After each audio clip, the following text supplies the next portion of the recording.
हर हर महादेव। सभी भाइयों का मेरे चैनल पे स्वागत है। ये एक लॉज है समीर हिंदू बोल के। तो इसी लॉज के अंदर मैं रुका था। एक भाई मिले थे रास्ते चलते चलते, जिन्होंने मुझे यहाँ रुकने की व्यवस्था कर दी। सभी सुविधा से परिपूर्ण लॉज है। छोटा सा रूम है, फिर भी एसी है। साथ ही में यहाँ पे आप देख सकते हैं वेस्टर्न टॉयलेट है और गीज़र भी है, गर्म पानी की सुविधा भी है। तो काफ़ी बढ़िया रूम है। अभी तैयार होते हैं और अब मैं होटल के मालिक से आपको मिलाता हूँ। ये है होटल के मालिक और देख सकते हैं। तो इनका आभार मानते हुए हम चल पड़ते अपनी यात्रा की अगले पड़ाव में। यात्रा की शुरुआत करते हैं। अभी हम वेस्ट बंगाल में ही और यहाँ से हम झारखंड की ओर जब बढ़ रहे हैं। फ़िलहाल मैं आपको जो बातें बता रहा हूँ वो है हमारी जो धार्मिक जो पहलू है उनके बारे में बता रहा हूँ। जीवन के कैसी तरीके से हमें जीवन उपलब्ध मिला, जीवन में किस तरीके से हमें जीना चाहिए, ये सभी बातें मैं आपसे बात कर रहा हूँ। ये भाई मिले जिन्होंने मुझे नाश्ता करवाया, इसके लिए उनका आभार मानता हूँ। वेदों के बारे में हम बात कर रहे हैं। अभी हमारा टॉपिक चल रहा है। अभी आप में से कई सोचते हो कि यार ये मतलब हमारे क्या काम का है, इससे हमें तो रोजी रोटी तो नहीं मिलेगी और इससे ना तो हमें किसी तरीके का कोई बोर्ड में क्वेश्चन पेपर में पे एग्ज़ाम में नहीं आने वाला है। आप जो सोचते हैं ये उसका उल्टा है दोस्तों। क्या होता है कि अगर आप इन बातों का अगर जानकारी रखते हैं तो इससे आपके जीवन में जो चीज़ें हो रही है ये चीज़ें उसी से जुड़ी हुई है। ये उसका मैं बोलूँगा रूट से, ठीक है। तो हम ऊपर ही ऊपर फल तो देख रहे हैं पर जो रूट्स है उसके बारे में नहीं जानते। तो ये कनेक्टेड है आपके हर एक जीवन के हर एक गतिविधि से, जिससे कि आप जी रहे हैं और हर एक वो परेशानी से और हर एक वो जो आपको जीवन में महत्वपूर्ण लगता है आपके लिए। तो ये सभी बातों का जो है ये हमारे धर्म से जुड़ी हुई है। वो कैसे, मैं आपको आगे जैसे जैसे बढ़ते जाएंगे आपको अपने आप ये समझ में आ जाएगा, क्योंकि मैंने खुद ये एक्सपीरियंस किया है। पहले भी मेरी सोच भी आप ही की तरह थी। मैं भी इतना इसे इम्पोर्टेंट नहीं देता था। अपना जो प्रैक्टिकल जो हम बोलते ना सोचना, उस तरीके से सोच के करते थे, पर ये मैं गलत था। और मैं चाहता हूँ कि आप भी अपनी गलती सुधारें और वो किसी तो हमें हमारे धर्म के बारे में जो भी बातें हैं उसे जानने के बाद आपको समझ आ जाएगा कि जीवन में हम किस तरीके से दिक्कतें और ये जो कठिनाई है उनका सामना कर सकते हैं। तो वेदों के बारे में मैंने आपको कल बात बताई, कैसी तरीके से उसका मतलब शाखा थी, वर्गीकरण किस तरीके से किया गया है। तो अगर आपने वो वीडियो मेरा मिस किया होगा तो आप प्रीवियस वीडियो मेरा देख सकते हैं। इसमें मैंने कई सारी बातें बताई। मैं तो कोई स्कॉलर नहीं हूँ। ये भाई मिले जिन्होंने मुझे यात्रा के लिए सपोर्ट किया, उसके लिए उनका आभार मानता हूँ।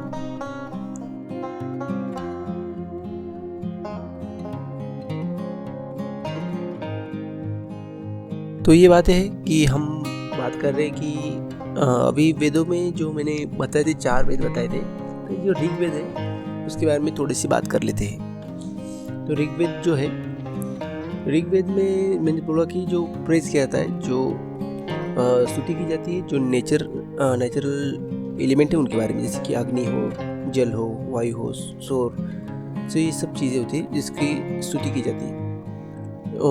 इसलिए की जाती है क्योंकि इन्हीं से जो है ब्रह्मांड का अस्तित्व है। इन्हीं से वजह से हम ब्रह्मांड के सभी जो चीज़ें हैं वो उनकी वजह से चल रही है। तो ये काफ़ी इम्पोर्टेंट है। ये जो जल चिकित्सा होता है, वायु चिकित्सा, सौर चिकित्सा, मानस चिकित्सा, हवन द्वारा जो किए जा रहे हैं शुद्धिकरण, ये काफ़ी सारी बातें हैं जो आप ऋग्वेद में आप देख सकते हैं। ये जो है 10 मंडल में है। तो मंडल मतलब होता है अध्याय, 10 किताबें होती है इसकी। और इसमें लगभग 1028 ये भाई मिले जिन्होंने मुझे नाश्ता करवाया, इसके लिए उनका आभार मानता हूँ। तो हम बात कर रहे थे 1028 सूत्र है और 11,000 मंत्र होते हैं। तो ये काफ़ी शिक्षा मतलब ये काफ़ी महत्वपूर्ण है जीवन के लिए। पर अभी फ़िलहाल तो हम गुरुकुल पद्धति में तो हम प्रणाली में हम पढ़ने रहे, तो ये हमारे लिए नहीं जान पाते हम। और उसके बाद में जो होता है, इसमें जो नदियों का वर्णन किया गया है, जितनी भी नदियाँ हैं हम देख रहे हैं आजकल, तो वो सभी का वर्णन है। इसमें पुरुषार्थ के बारे में बताया गया है। पुरुषार्थ मतलब क्या होता है कि हम जो अभी सुनते हैं ना, जो सर होता है, जो वो ब्राह्मण होता है, उसमें जो पूजा होती है वो क्षत्रिय होती है। उसके बाद जो जांग होते, पैर होते हैं, उसे वैष्णव कहते हैं, और जो नीचे का तो हिस्सा होता है उसे शूद्र कहते हैं। तो ये सभी जो अंग है इसी से पूरा मिला के पुरुषार्थ तैयार होता है। अभी देखिए काफ़ी सारी बातें हैं जो हम लोग गलत तरीके से ले जाते हैं, क्योंकि पैरों को शूद्र क्यों कहा गया है। देखिए दोस्तों, सूर्य कभी भी किसी चीज़ की जो शुरुआत होती है वो शून्य से होती है। ऐसा नहीं कि हम डायरेक्टली किसी चीज़ को कैसे रखे जाए। ये भाई मिले जिन्होंने मुझे कुछ स्वीट दिया, उसके लिए उनका मैं आभार मानता हूँ। तो हम यही बातें कर रहे थे कि ये होता है, तो यही कहा जाता है हमारे वेदों में कि जन्म से आदमी जो होता है जो शून्य होता है, इसलिए उन्हें शूद्र कहा जाता है। शूद्र मतलब ये होता है कि ये भाई मिले जिन्होंने सपोर्ट किया यात्रा के लिए, उसके लिए उनका मैं आभार मानता हूँ।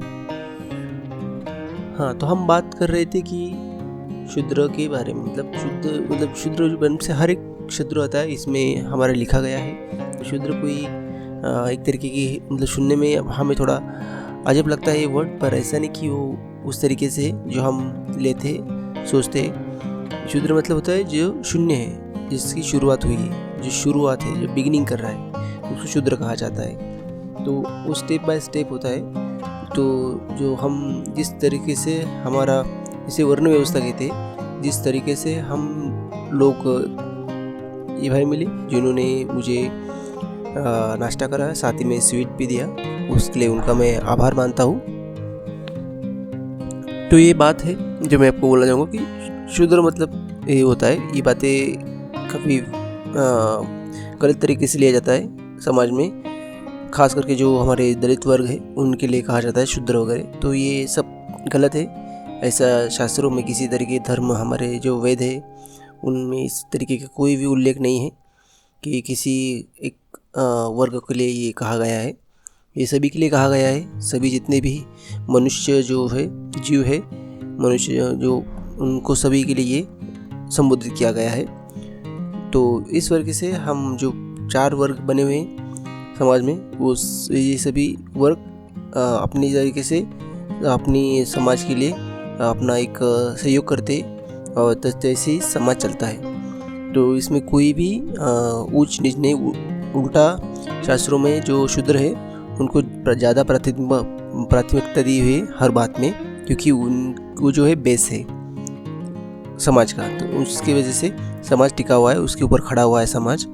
तो कोई भी ऐसा नहीं कि अपने ही पैर पे गुलाड़ी मारे, तो कोई ऐसा होता नहीं है। तो ये बातें हैं जो हमें अब तक बताई नहीं गई है, और इसी वजह से हम ये चीज़ों को मिसलीड किया गया है और गलत तरीके से लिया है, जो हमारे लिए काफ़ी एक तरीके के एक थ्रेट है, और एक तरीके का हमारा जो सोच है पे इस पे ये इम्पैक्ट करती है। तो ये बातें हैं। तो ये है ऋग्वेद में पूछा जाता है। उसके बाद में नास्तिक के बारे में बताया। नास्तिक मतलब आज तक हम समझते थे कि नास्तिक मतलब जो भगवान को नहीं मानता, ये गलत है। नास्तिक मतलब वेदों में लिखा है कि जिसको क्वेश्चन करने की ज़्यादा आदत है, जो हर बात पे क्वेश्चन करता है। ये हवा कैसे आई, ये सृष्टि कैसे बनी, ये मनुष्य जन्म में हमें क्यों मिला, ये जो बातें हैं जो बार बार करता रहता है, क्वेश्चन करता है, उसे नास्तिक कहा जाता है। ना कि वो जो भगवान को नहीं मानता।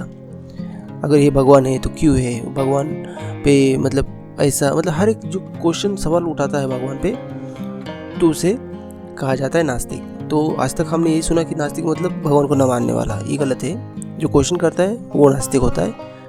ठीक है, तो ये बात है। तो अभी हम मतलब शाम हो चुकी है, तो यहीं पे आज का व्लॉग समाप्त करते हैं। कल दोबारा मिलेंगे एक नए विषय के साथ। अगर आपको कुछ डाउट्स है या कुछ पूछना है तो आप नीचे मुझे कमेंट कीजिए। हर हर महादेव।